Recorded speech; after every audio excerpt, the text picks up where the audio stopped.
3 façons de connaître les paroles d'une musique dans les années 90. Oui, parce qu'aujourd'hui, quand tu mets Deezer et tout ça, tu as les paroles qui s'affichent. Alors que nous, à l'époque, il fallait qu'on trouve nous-mêmes les paroles. La première méthode, qui était la méthode que j'utilisais le plus, c'était déjà d'enregistrer la musique sur une cassette vierge. Si c'est une cassette sur laquelle tu pouvais pas enregistrer, il suffisait de mettre un petit peu de scotch en bas, tu mettais dedans, t'appuyais sur REC et play en même temps. Fallait que t'attendes que la musique passe à la radio et t'avais ta musique sur ta cassette. Ensuite, tu passais la cassette, tu mettais play, pause, hop, et tu notais la première phrase. Et ainsi de suite jusqu'à ce que t'aies la musique en entier. Le problème de cette méthode, c'est qu'il y avait plusieurs versions de musique. Ben ouais, la version radio était beaucoup plus courte, du coup tu loupais souvent des paroles. Deuxième méthode consistait à acheter le single. Par exemple, là pour les minicums, en général tu avais les paroles derrière.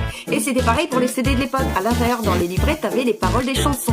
Et au moins là, pas de surprise, tu avais les vraies paroles, parce que sur la méthode numéro 1, en général, il y avait des paroles que tu notais qui étaient pas bonnes. Et tu avais ensuite la troisième méthode qui était d'acheter le Star Club Magazine, dans lequel tu avais les fiches chansons. Bon, tu choisissais pas du coup les chansons que tu avais, mais tu pouvais les échanger avec tes copains copines. Alors tu faisais comment toi pour connaître les paroles?